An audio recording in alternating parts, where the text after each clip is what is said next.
Hello, everyone. So this is the next video for assignment for the rough draft. In this video, I'm going to review the issue section.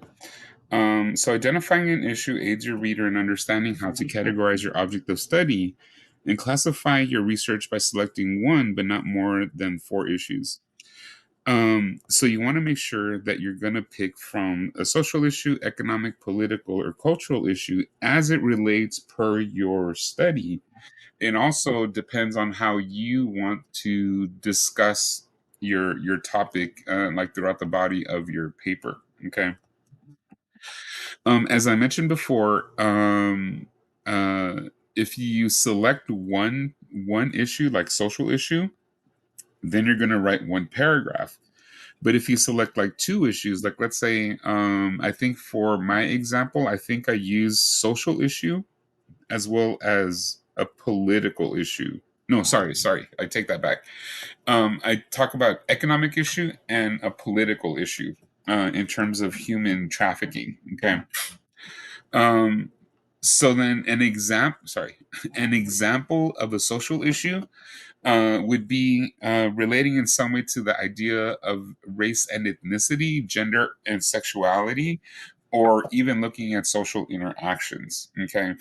But again, it just depends on how you are visualizing your particular topic. Okay. But if you're not certain in terms of how you want to classify your topic in terms of the issue section, just let me know so we could have a discussion about that. Okay. Now, so from the social issues, you're going to go decide if you're going to talk about economic issues, and economic issues, simply put, deals with the issues of like class, like the upper class, middle class, and the poor working class, or the issue of wealth and poverty, like in a country, community, or region of the world, um, or looking at wealth distribution. Okay. I think I mentioned that in terms of like wealth distribution, there are like 26 billionaires on the planet that literally have the total combined wealth of about like 2 billion people or close to 2 billion people. Right.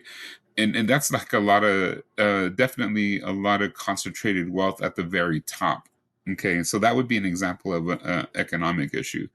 Now, a political issue can deal with like political debates.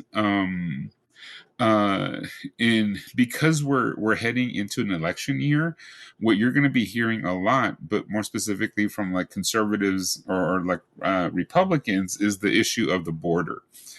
But because if you pay attention, every time there's an election year, more specifically for the presidency, the issue of the border becomes a hot button issue, right?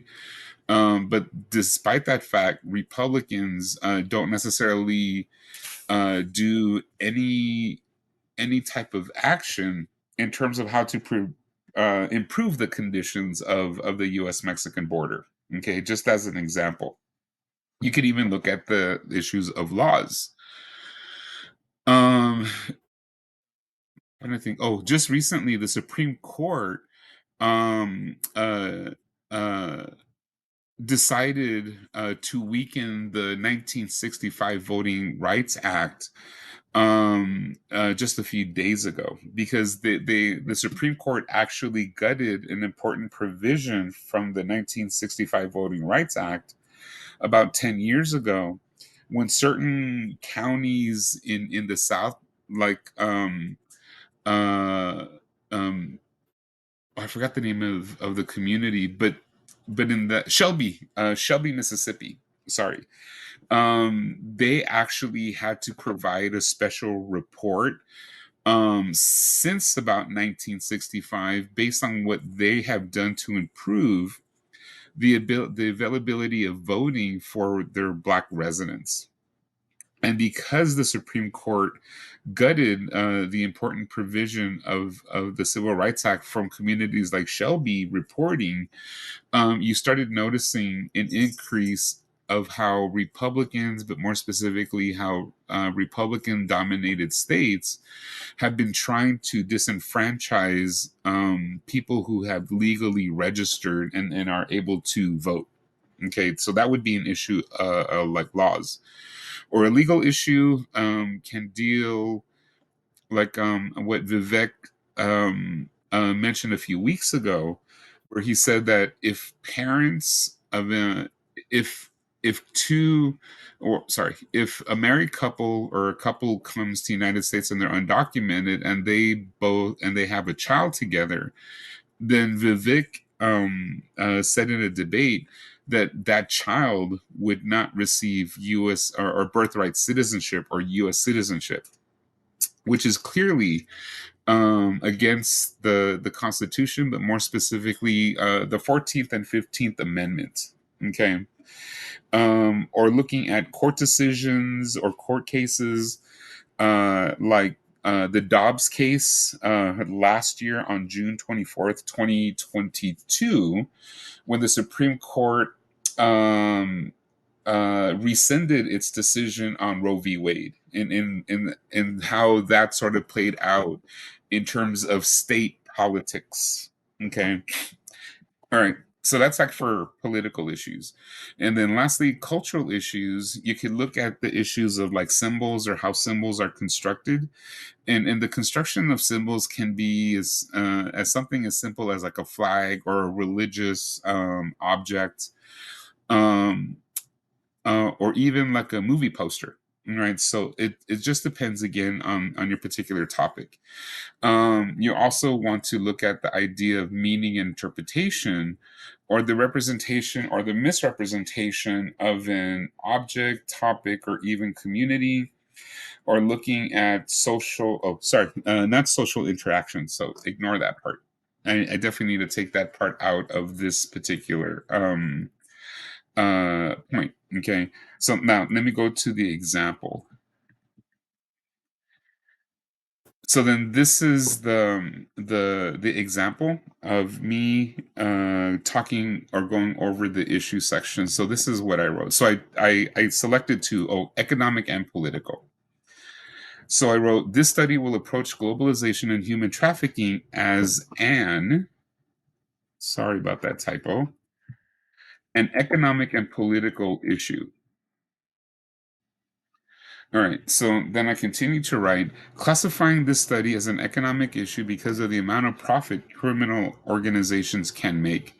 Conservatively, criminal organizations that engage in human trafficking can make $150 billion, according to a 2020 news story from Forbes magazine. $150 billion a year is a large amount of money. To place this into perspective, when the 2008 housing crisis hit the world economy, the only revenue source that kept the world financial markets from total collapse was the amount of money made from human trafficking, which allowed money to be liquid within the global financial markets. And then once you talk about your topic as an economic issue, now I'm going to read my second paragraph explaining how it's a political issue. To deem human trafficking as a political issue could be seen as a short-sighted, but it is an inaccurate position to recognize. Human trafficking is a clear violation of a person's human rights. Even with this tacit understanding, human trafficking is not always seen as a crime. The reason why human trafficking may not be viewed as a crime is that a government official, the legal system, a judge, or a police officer may benefit from human trafficking. Their motivation to stop the behavior is against their economic interests. Um, Not to interrupt the human trafficking process. Okay, so hopefully this makes sense, and this does clarify a little bit about how to go about writing out the issue section. So I'm going to stop the video here, and then I'm going to go to the purpose.